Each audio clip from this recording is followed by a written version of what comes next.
सुंदर समय देवाने दिला, प्रभूला धन्यवाद देतो। आज या लग्न प्रसंगी आपल्या सर्वांना या परिवाराने जे आमंत्रित केलं, मी विश्वास ठेवतो की आज परमेश्वराची उपस्थिती पण आपल्यामध्ये आहे। आमेन। देवाचं वचन म्हणते, जिथे दोघे किंवा तिघे माझ्या नावाने एकत्र येतील तिथे मी आहे। हालेलुया। आणि या लग्नामध्ये दोघे किंवा तिघे देवाच्या नावाने आलेत, बँडचं नाव ऐकून आले नाही। समजतं मी काय सांगतोय? जिथं बँड राहिला तिथं देव येत नाही, पण जिथं देवाच्या नावाने एकत्र येतात तिथं देव आहे। हालेलुया।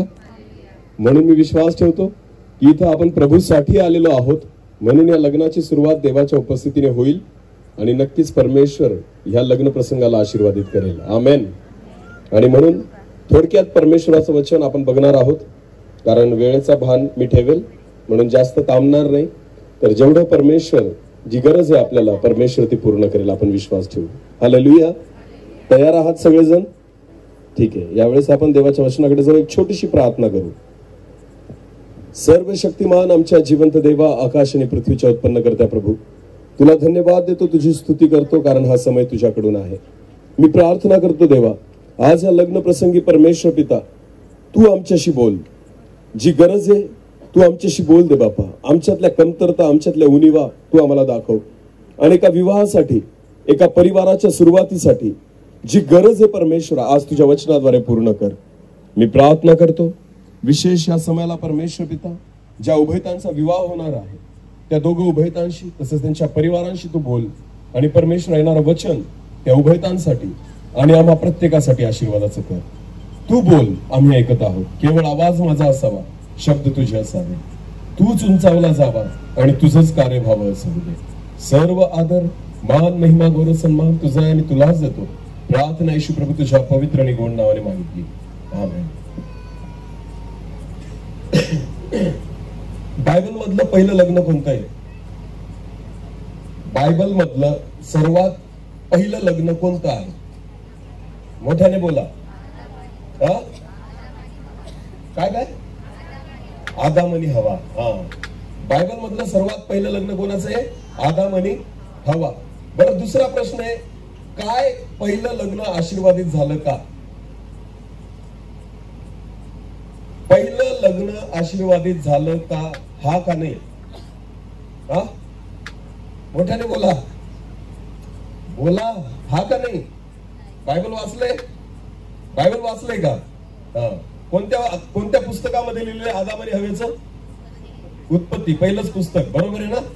सुरुवातीलाच आपण पाहतो त्या ठिकाणी की परमेश्वराने नर नारी उत्पन्न केली, आदाम एकटा असावा हे बरे नाही म्हणून हवा निर्माण केली, आणि या सगळ्या गोष्टी आपल्याला सगळ्यांना तोंडी पाठ आहेत। मग मला एक सांगा, पहिलं लग्न आदाम आणि हवेचं लागलं, काय पहिलं लग्न आशीर्वादित झालं का?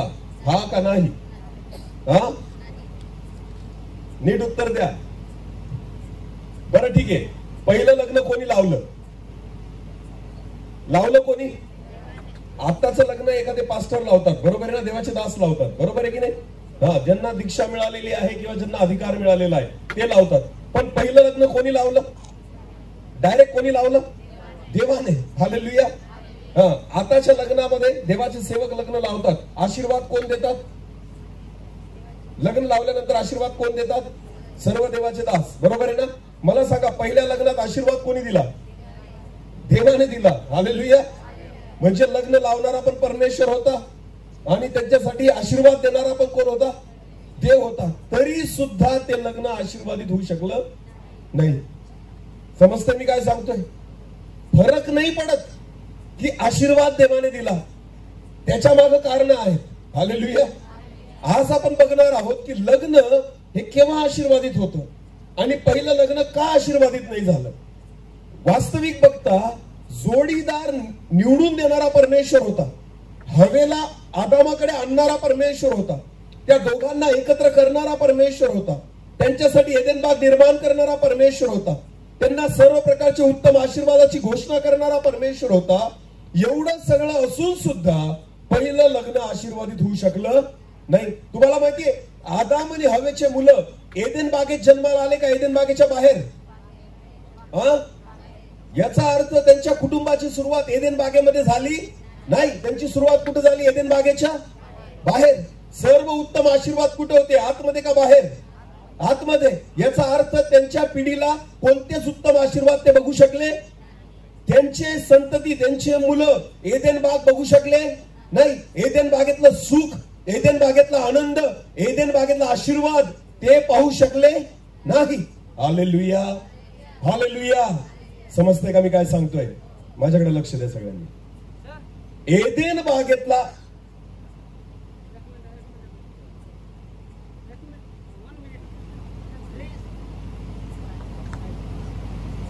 मानव कोणाला आहे? 12 वाजता खबर आहे का? एकदम जेवण किती असतं? जेवण बघितला जेवण दे लागता नाही. 12 वाजता केलं वाटी खबर जेवण करा पिता, जेवण करा पिता. पहिला पहिलो केदो खाते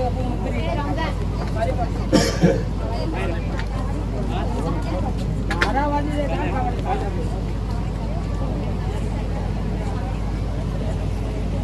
लक्ष द्या, डिस्टर्ब होऊ नका. हे पण नाही झालं. ऐका, पहिलं लग्न कोणी लावलं? देवाने. कुठं लावलं? एदेन बागेत. पहिल्या लग्नाची सुरुवात एदेन बागेत झाली. पण परिवाराची सुरुवात मध्ये झाली का बाहेर झाली? बोला, कुठं झाली? बाहेर झाली. एदेन बागेमध्ये त्यांना लेकरं झाले नाही. त्यांच्या लेकरांनी एदेन बाग पाहिली नाही. एदेन बागेतलं सुख अनुभवलं नाही. तर त्यांची लेकरांचा जन्म जो होता आदाम आणि हवेचा, हा एदेन बागेच्या बाहेर झाला. बघा, जिथं देव आशीर्वादित करतोय ना, तरी सुद्धा त्या ठिकाणी ते लग्न आशीर्वादित होऊ शकलं नाही. नीट लक्ष द्या. आता माझ्याकडे बघा, वचनाकडे लक्ष द्या. जास्त वेळ असं पण मी बोलणार नाही, कारण ऑलरेडी आपण 9:30च्या आसपास सुरुवात केलेली आहे. म्हणून माझ्याकडे लक्ष द्या. जेवढा वेळ बोलेल ना तेवढा वेळ फक्त वचनाकडे लक्ष द्या, कारण कदाचित हा प्रसंग परत भेटणार आणि हे वचन पण परत भेटणार नाही. आमेन. डिस्टर्ब होऊ नका. माझ्याकडे बघा. तर परमेश्वर देवाने आशीर्वादित केलं असून सुद्धा त्या ठिकाणी पहिलं लग्न आशीर्वादित होऊ शकलं नाही. तर याच्या मागचं काय कारण होतं? कोण सांगेल मला? नीट लक्ष द्या. कोण सांगेल की का पहिलं लग्न आशीर्वादित होऊ शकलं नाही? सगळ्यांना माहिती कारण, पण बोलत जा. बोला बोला, पटकन बोला. का आशीर्वादित झालं नाही? कारण आदाम आणि हवा कुठं चुकले? बोला बोला, कुठं चुकले? त्यांनी देवाची काय मोडली?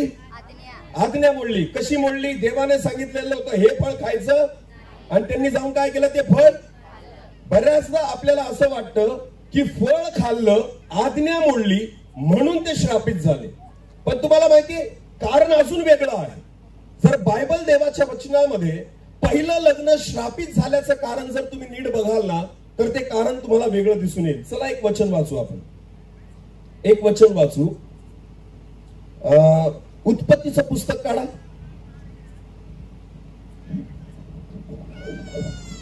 उत्पत्तीचं पुस्तक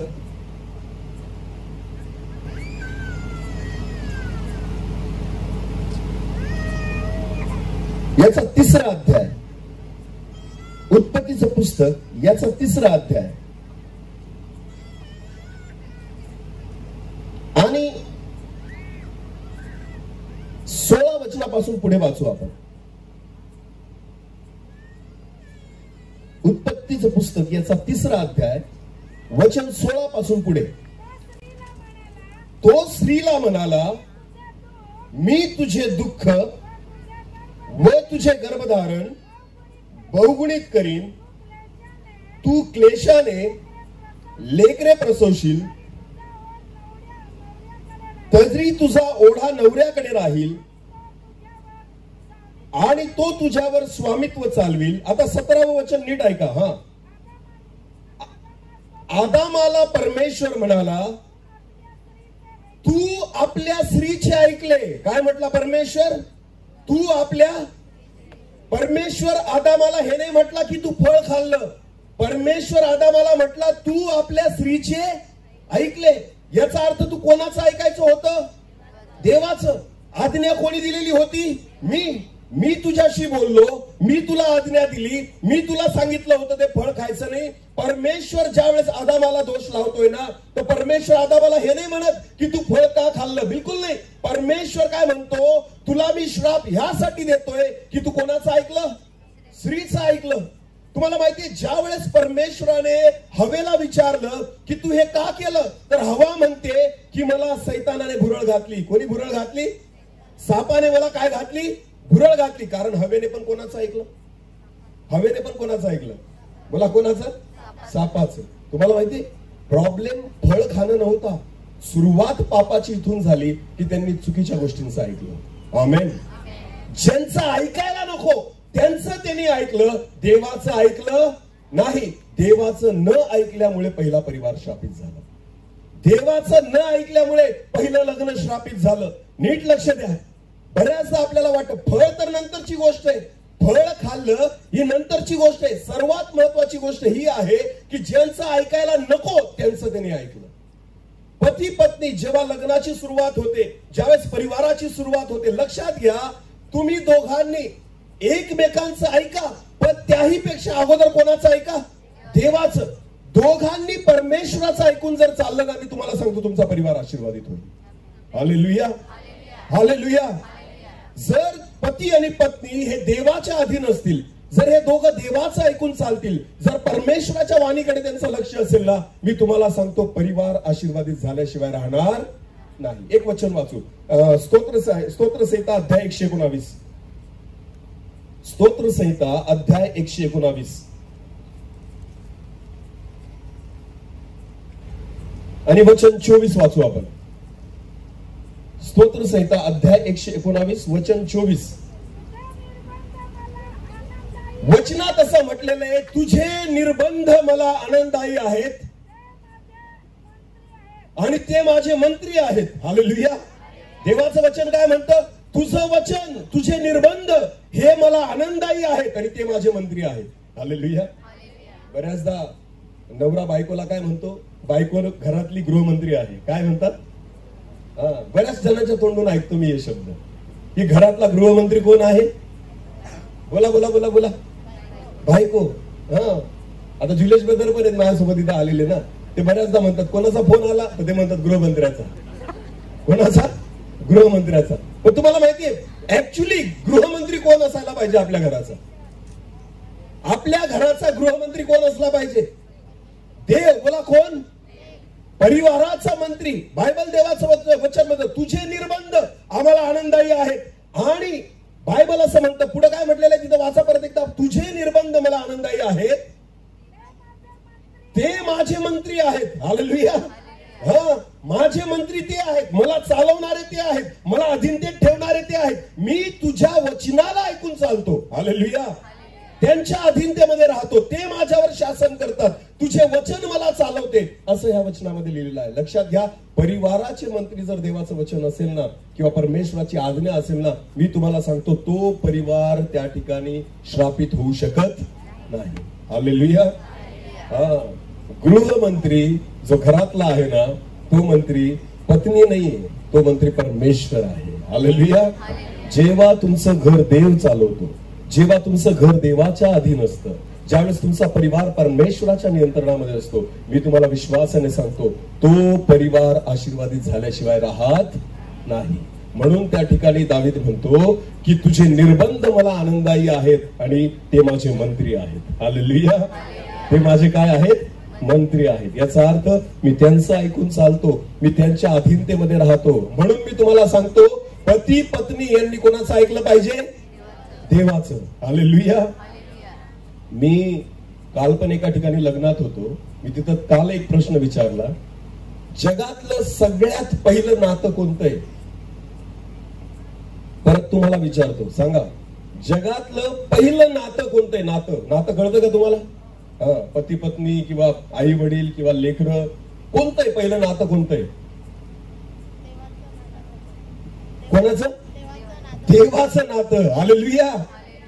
त्या ठिकाणी मी असताना अनेक लोकांनी उत्तर दिले पती पत्नी हे पहिलं नातं आहे, कारण आदाम आणि हवेला देवाने पहिले निर्माण केलं. हालेलुया. तुम्हाला माहितीये परमेश्वराने दोघांना सोबत निर्माण केलं नाही, पहिले कोणाला निर्माण केलं, आदामाला. म्हणून आदाम पहिले कोणाला ओळखायचा, हवा नंतर आली. पहिले आदामाची ओळख कोणासोबत होती, देवासोबत. तुम्हाला माहिती, जेव्हा हवेला निर्माण केलं गेलं, परमेश्वराचं वचन सांगतं की आदामाला गाढ निद्रा आणलेली होती, तो झोपलेला होता आणि मग हवा निर्माण झाली. याचा अर्थ जेव्हा हवेला परमेश्वराने तयार केलं, हवेने पहिल्यांदा कोणाला पाहिलं? देवाला. आदामाला पाहिलं नाही, कारण आदाम तर तेव्हा झोपलेला होता. पहिले हवेने सुद्धा परमेश्वराला पाहिलं. याचा अर्थ आदामाचं पहिलं नातं देवाशी होतं आणि हवेचं सुद्धा पहिलं नातं देवाशी होतं. आमेन. आज सुद्धा पती पत्नी तुमचं पहिलं नातं देवाशी असलं पाहिजे. आमेन. जेव्हा पती पत्नी यांचं नातं परमेश्वरासोबत असतं, मी तुम्हाला सांगतो तुमचा परिवार फुटू शकत नाही, तुमचा परिवार शापित होऊ शकत नाही, तो आशीर्वादित झाल्याशिवाय राहणार नाही. लिहून घ्या. आमेन. आज मी तुम्हाला सांगतो, जर परिवारामध्ये अडचणी असतील, परिवारामध्ये समस्या असतील, परिवार डिस्टर्ब झालेले असतील, याच्या मागचं कारण हेच आहे. एक तर पत्नी चर्चला येते, ती प्रभूवर विश्वास ठेवते, ती देवाचं भय बाळगते, पती त्या ठिकाणी देवाला वेळ देत नाही. जोपर्यंत दोघांचं नातं देवासोबत व्यवस्थित नाही, तोपर्यंत परिवार आशीर्वादित होऊ शकत नाही. तुम्हाला माहितीये, हवेने सैतानाचं ऐकलं, फळ दोघांना भोगावं लागलं. लक्षात घ्या, एक जण जरी चुकला तरी दोघांना एदेन बाग सोडावी लागली. एकीने आज्ञा मोडली तरी दोघं एदेन बागेच्या बाहेर झाले. मी तुम्हाला सांगतो, हे नातं असं आहे ना की जर एक व्यक्ती जरी चुकत असेल ना, तरी परिवार त्या ठिकाणी आशीर्वादित होऊ शकत नाही. बायको कितीही प्रार्थना करू द्या, पण जर पती प्रार्थनेमध्ये नसेल ना, तर मी तुम्हाला सांगतो परिवार आशीर्वादित होऊ शकत नाही. कारण दोन चाक आहेत जे सोबतच चालली पाहिजेत, दोन चाक आहेत जे व्यवस्थित रीतीने चालली पाहिजेत. जर याच्यातलं एक चाक सुद्धा व्यवस्थित चाललं नाही ना, मी तुम्हाला सांगतो परिवार आशीर्वादित होऊ शकत नाही. Hallelujah, hallelujah. म्हणून कितीही उपास तापास करा, नुसत्या बहिणींना उपयोग नाही. तुमच्या पतीने सुद्धा प्रभूमध्ये तशाच रीतीने वाढलं पाहिजे. किंवा पतींना तुम्ही कितीही धार्मिक असा, जर तुमची पत्नी तसं प्रभूमध्ये नसेल, तर त्या ठिकाणी परिवार आशीर्वादित होऊ शकत नाही. दोघांना देवाच्या इच्छेप्रमाणे चालणं गरजेचं आहे. आमेन. हालेलुया. अब्राहम आशीर्वादित झाला कारण सारा त्याच्या सोबतच चालत होती. अब्राहम आशीर्वादित झाला कारण ज्या परमेश्वरावर अब्राहमाने विश्वास ठेवला, त्याच देवावर विश्वास ठेवून सारा देखील चालत होती. आणि म्हणून परमेश्वराने दोघांना आशीर्वादित केलं, त्यांच्याद्वारे त्यांच्या संतानाला आशीर्वादित केलं, त्यांच्याद्वारे अनेक पिढ्यांना आशीर्वादित केलं. आज सुद्धा इस्रायल राष्ट्र हे अब्राहमाच्या विश्वासामुळे आशीर्वादित आहे. आमेन. कारण दोघं पती पत्नींचा विश्वास आणि त्या विश्वासामुळे परमेश्वराने त्यांच्या अनेक पिढ्यांना आशीर्वादित केलं. आज मी तुम्हाला सांगू इच्छितो, पती पत्नी जेव्हा चुकीच्या गोष्टी ऐकतात, हवेने सापाचं ऐकलं आणि आदामाने हवेचं ऐकलं, दोघांनी देवाचं ऐकणं गरजेचं होतं. जेव्हा हे गणित चुकतं, त्या ठिकाणी सगळ्या गोष्टी चुकतात. हालेलुया. म्हणून पती पत्नी म्हणून सर्वात पहिली जबाबदारी तुमची आहे की तुम्ही दोघांनी देवाचं ऐकणं गरजेचं आहे. हालेलुया. परमेश्वराची काय इच्छा आहे ती जाणून घेणं गरजेचं आहे. आणि देव कशाद्वारे बोलतो? देव कशाद्वारे बोलतो? वचनाद्वारे. जर देवाची वाणी ऐकायची आहे तर वचन आपल्या जीवनामध्ये पाहिजे. परमेश्वर काय म्हणतो, परमेश्वराची काय अपेक्षा आहे, परमेश्वराची, तुम्हाला भले चांगलं समजत असेल, तुम्ही भले ज्ञानी असाल, तुम्ही भले शिकलेले असाल, तुम्ही सुशिक्षित असाल, तुम्हाला लाख अनुभव असेल, पण मी तुम्हाला सांगतो तुमचा सगळा अनुभव बाजूला ठेवा, पहिलं स्थान परमेश्वराच्या वचनाला द्या. आमेन. देवाची वाणी ऐकायला शिका, परमेश्वराची इच्छा जाणून घ्यायला शिका. जर तुमच्या परिवारामध्ये पती पत्नी दोघांनी मिळून जर देवाची वाणी ऐकली, तर मी विश्वासाने सांगतो तुमचा परिवार आशीर्वादित झाल्याशिवाय राहणार. अरे स्वतः देवाने आशीर्वाद दिला होता आदामाने हवेला, बहुगुणित व्हा, पृथ्वी व्यापून टाका, सगळे सत्ते खाली आणा, मी तुम्हाला आशीर्वादित करतो. तरी ते आशीर्वाद प्राप्त करू शकले नाही. देव काय करणार आहे? देवाने तर आशीर्वाद देऊन टाकला. प्रॉब्लेम तुमचा आहे कारण तुम्ही ऐकत नाही. आज सुद्धा ख्रिस्ती परिवारांना देवाने वचनामध्ये आशीर्वाद देऊन ठेवलेले, घेता आपल्याला नाही येत. परमेश्वराने सगळ्या उत्तम गोष्टी दिलेल्या आहेत. प्रॉब्लेम आपल्यामध्ये, देवामध्ये नाही. देव कमी पडत नाही, मनुष्य कमी पडतो घेण्यासाठी, कारण परमेश्वर वचनामध्ये राहून आशीर्वादित करतो. हालेलुया. आज्ञा जर आपण पाळणार नाही, देवाची इच्छा आपण जाणून घेणार नाही, परमेश्वराची वाणी जर आपण ऐकणार नाही, लक्षात घ्या आपण आशीर्वादित होऊ शकत नाही. आपला परिवार आशीर्वादित होऊ शकत नाही. आणि म्हणून त्या ठिकाणी बायबल देवाचं वचन आपल्याला सांगतं की दावीद म्हणतो, तुझे नियम, तुझे निर्बंध मला आनंददायी आहेत, ते माझे मंत्री आहेत. हालेलुया. मी त्यांच्या अधीनतेखाली चालतो, कोणा मनुष्याच्या अधीनतेखाली चालत नाही. तेच माझे मंत्री आहेत जे माझ्यावर शासन करतात. स्पष्ट देवाचं वचन त्या ठिकाणी म्हणतं. एक वचन वाचू अजून आपण.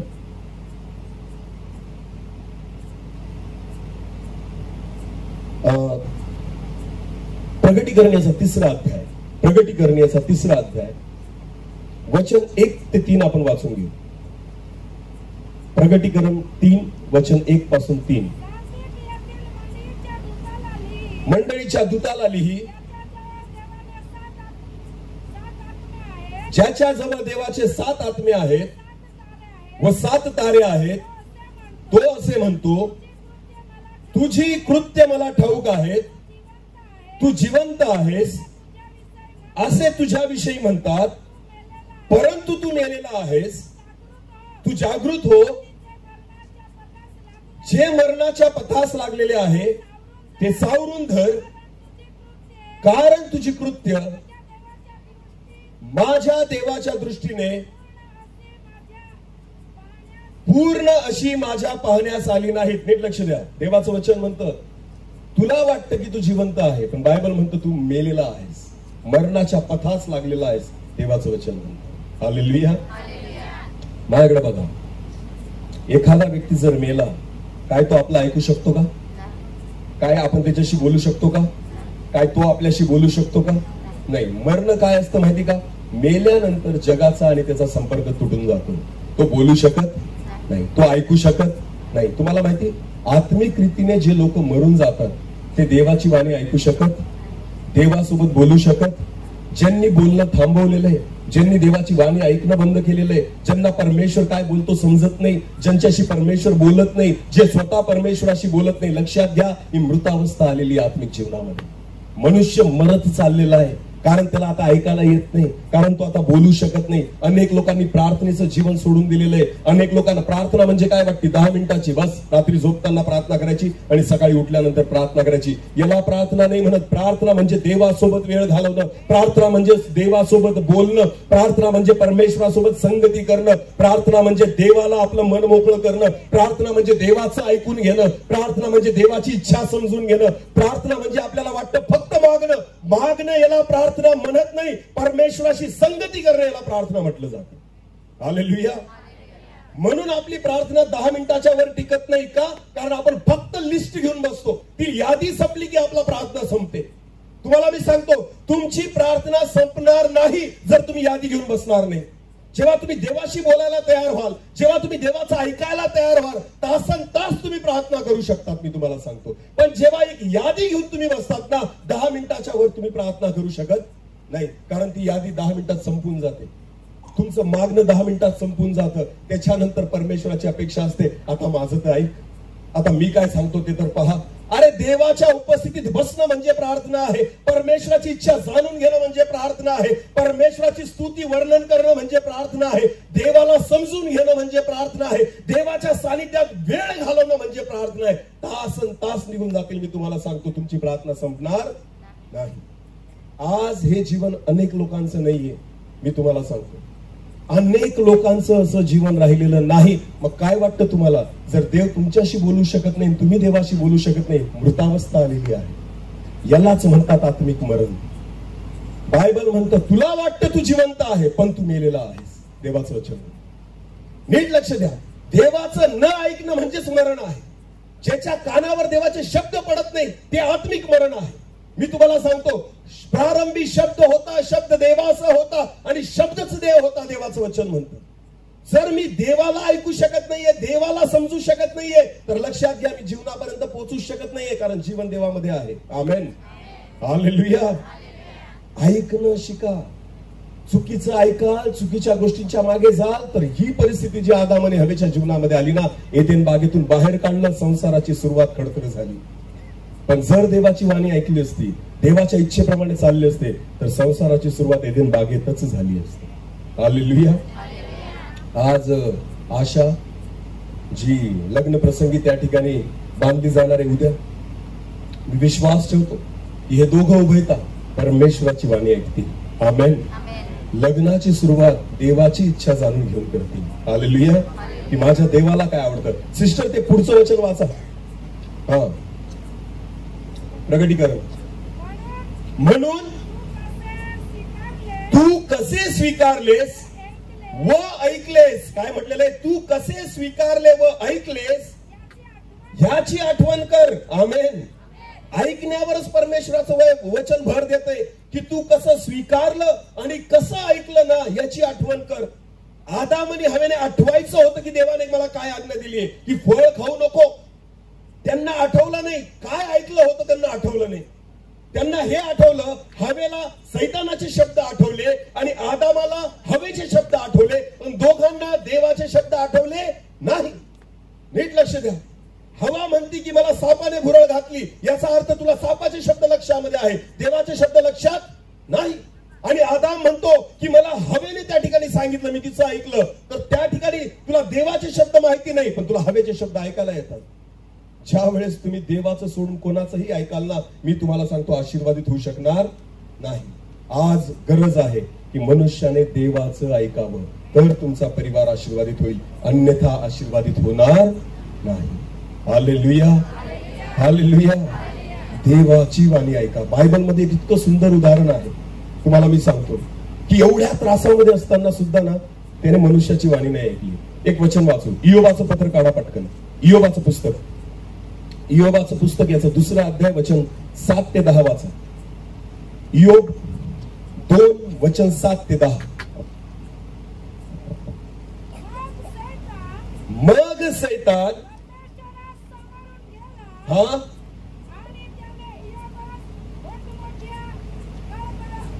गळवांनी नखशिकांत पिडले. नीट लक्ष द्या. वचन असं आहे, मग सैतान तिथून गेला आणि त्याने इयोबाला पूर्णपणे शरीराला गळवांनी नखशिकांत असं पिडलं. याचा अर्थ त्याला सगळ्या अंगाला फोड झाले इयोबाला. पुढे वाचा. इयोबाने आपले अंग खाजविण्यासाठी एक खापरी घेतली आणि तो जाऊन खासत बसला. याचा अर्थ पूर्ण शरीर त्रास करतोय, त्याचं पूर्ण शरीराला आजार झालेला आहे, फोड झालेलं आहे, तो स्वतःला खापरीने खाजवतोय असं वचन म्हणतं. पुढे वाचा. राखेत बसला. आता नीट लक्ष द्या. जेव्हा इयोबाची परिस्थिती बिघडली, बायबल म्हणतं त्याची बायको इयोबाची स्त्री त्याला म्हणाली, अरे तुम्ही अजूनपर्यंत सत्व धरून राहिला आहात का? देवावर अजून पण विश्वास ठेवतो का? देवाचं नाव सोडून दे आणि मरून जा. कोण म्हणतंय? कोण म्हणतंय? इयोबाची बायको. हालेलुया. जग काही पण म्हणू द्या हो, पण जेव्हा घरातलाच व्यक्ती आपल्याला बोलायला लागतो ना, सगळ्यात जास्त त्रास होतो का नाही? तुम्ही जगाचं ऐकू शकता, पण घरातल्या व्यक्तींचं ऐकू शकत नाही. इयोबाला त्रास कमी, तो त्रास जितका होता ना त्याच्यापेक्षा अधिक त्रास कसला झाला असेल की माझी बायको मला काय म्हणते, देवाला सोडून दे, श्राप दे आणि तू काय कर, मरून जा. कोण म्हणतंय असं? इयोबाची बायको. म्हणून तुम्हाला माहितीये का, इयोबाची जी परीक्षा सैतानाने पाहिली ना, सगळे जनावर मेले, त्याचे सगळे नोकर चाकर मेले, त्याचं घर तुटलं, त्याचे सगळे मुलं मुली मेले, पण सैतानाने त्याच्या बायकोला मारलं नाही, तिला जिवंतच ठेवलं. का बरं? का बरं मारलं नाही? कारण सैतानाला माहिती होतं ही मेली तर आपला फायदा होणार, ही जिवंत राहिली तर आपला फायदा आहे, कारण ही जिवंतपणेच त्याला त्रास देईल. समजते का तुम्हाला? काही काही बायका अशा असतात की ज्या नवऱ्याला त्रास देतात. तो बिचारा विश्वासात वाढू इच्छितो, अशी बायको म्हणती मर ना एकदा असा देवाला सोडून, कशाला जगतोय? लक्षात घ्या. स्वतःची बायको इयोबाला, म्हणून सैतानाने तिला मारलं नाही, तिला जिवंत ठेवलं. का? कारण तिने इयोबाला अजून त्रास द्यावा. त्याचे मुलं मेले, त्याचे मुली मेल्या, सगळे नोकर चाकर मेले, सगळे जनावर मेले, घरदार उद्ध्वस्त झालं, पण बायकोला सैतानाने जिवंत ठेवलं. कारण त्याला माहिती होतं मरून गेली तर आपला फायदा होणार नाही, जिवंत राहिली ना तर ही आपला फायदा करेल. सैतानाचा फायदा करू नका बहिणींनो, सैतानाचा फायदा करू नका. हवेने पण तेच केलं, सैतानाचा फायदा केला आणि ते फळ खाल्लं. खाल्लं तर खाल्लं, कोणाला खाऊ घातलं? आदामाला खाऊ घातलं. नीट लक्ष द्या. कोणाचं ऐकतायत तुम्ही? इयोबाची बायको इयोबाला म्हटली की मर, देवाला सोड, त्याला श्राप दे आणि मरून जा. पुढे काय म्हटलेले वाचा. तो तिला म्हणाला, तू धर्महीन स्त्रियांप्रमाणे बोलतेस, देवापासून सुखच घ्यायचे का आणि दुःख घेऊ नये का? याचा अर्थ त्याने त्याच्या बायकोचं ऐकलं नाही. हालेलुया. तुमच्या हातात आहे कोणाचं ऐकायचं, कोणाचं नाही ऐकायचं. आमेन. सांगणारे खूप राहतील, शिकवणारे खूप राहतील, सल्ले देणारे खूप राहतील, पण हे तुमच्या हातात आहे की मी कोणाचं ऐकायचं आणि कोणाचं नाही ऐकायचं. हवेला सापाने फळ तोडून नाही दिलं, त्याने फक्त सांगितलं खाशील तर देवा समान होशील. खाणं न खाणं कोणाच्या हातात होतं? हवेच्या. निर्णय घेणं कोणाच्या हातात होतं? हवेच्या. नीट लक्ष द्या. आज सुद्धा तीच परिस्थिती आहे. सैतान तुम्हाला पापात पाडत नाही, तो फक्त पाप समोर घेऊन येतो. आणि तो म्हणतो तू ठरव काय करायचं. लक्षात घ्या. आपण म्हणतो की सैतानाने पापात पाडलं, बिलकुल नाही. सैतान पापात नाही पाडत, फक्त पाप आणून ठेवतो तुमच्या समोर आणि तुम्हाला सांगतो निर्णय घ्या. फळ त्याने तोडलं नाही. फळ कोणी तोडलं? हवेने तोडलं. जर आठवलं असतं, म्हणून त्या ठिकाणी म्हटलेलं आहे प्रगटीकरणाच्या पुस्तकात, तू कसं स्वीकारलं आणि कसं ऐकलं याची आठवण कर. आमेन. आठवा परमेश्वराचं वचन काय. ज्या ज्या वेळेस तुमच्या समोर पाप येतं, ज्या ज्या वेळेस चुकीची गोष्ट तुमच्या जीवनासमोर येते ना, त्यावेळेस वचन आठवलं पाहिजे आपल्याला की मी काय ऐकलेलं आहे वचनामध्ये, मी काय स्वीकारलंय वचनामध्ये. ज्या ज्या वेळेस सैतान तुमच्या समोर पापाचा मोह घेऊन येईल प्रियांनो, त्यावेळेस आठवण करा की मी कसं ऐकलेलं आहे वचनात. मला काय ऐकायला मिळालेलं आहे की मी ही गोष्ट करायला नको, याच्या नादी मी लागायला नको, ही गोष्ट माझ्यासाठी चांगली नाहीये. ह्या गोष्टी आपण ऐकलेल्या असतात पण आठवत नाही, म्हणून पापात पडतो. देवाचं वचन ऐकून विसरून जाऊ नका, तर योग्य वेळी त्याची आठवण करा. आमेन. योसेफासमोर व्यभिचार आला, त्याला आठवलं की नाही मला कोण बघतंय? देव. देवाच्या आत्म्याच्या विरोधात मी पाप करू शकत नाही. तो तिथून पळून गेला, त्याने पाप केलं नाही. लक्षात घ्या, आठवणं गरजेचं आहे. आज आपल्याला जगातल्या सगळ्या गोष्टी आठवतात. कोणी काय बोललं वर्षानुवर्ष आठवतं. बहिणींनो मला सांगा, सासू मला असं असं बोलली होती, मरेपर्यंत मी विसरणार. अनेकदा म्हणतात ना, मरेपर्यंत मी विसरू शकत. जीवन में दुखे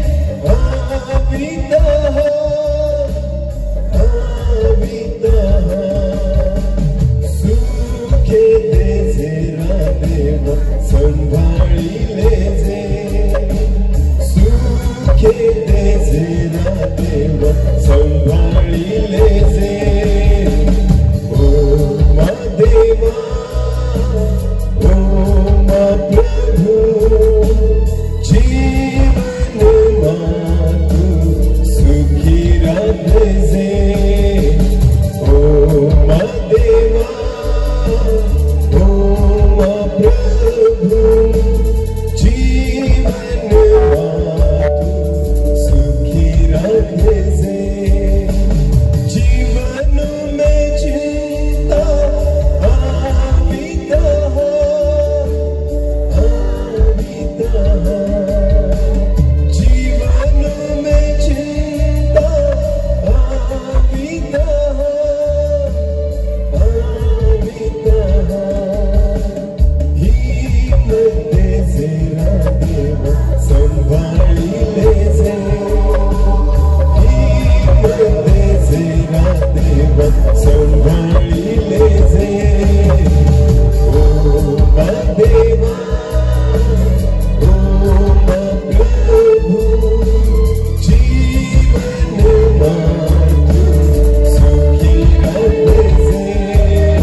माझ्या देवा, सर्व परिस्थितीमध्ये तुझी दया आणि कृपा आम्ही मागतो देवा. आम्ही संकटात असू, आम्ही दुःखात असू, आम्ही चिंतेत असू, या अंत समयामध्ये असू, सर्व परिस्थितीत माझ्या देवा आम्ही तुझ्याकडे कृपा मागतो की तू आमचा परिवार आशीर्वादित कर, तू आमचं नातं आशीर्वादित कर, पती पत्नीचे संबंध आशीर्वादित कर, लेकरांसोबतचे संबंध आशीर्वादित कर.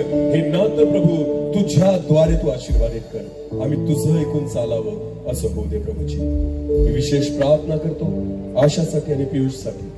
उद्या प्रभू हे उभयता ज्या लग्न संबंधामध्ये जोडले जाणार आहे, या दोघांनी तुझी वाणी ऐकावी, तुझी इच्छा जाणून घ्यावी, तुझ्या वचनाप्रमाणे चालावं की जेणेकरून ह्या उभयतांना, त्यांच्या परिवाराला आणि त्यांच्या संसारात तू आशीर्वादित करशील असा मी विश्वास ठेवतो.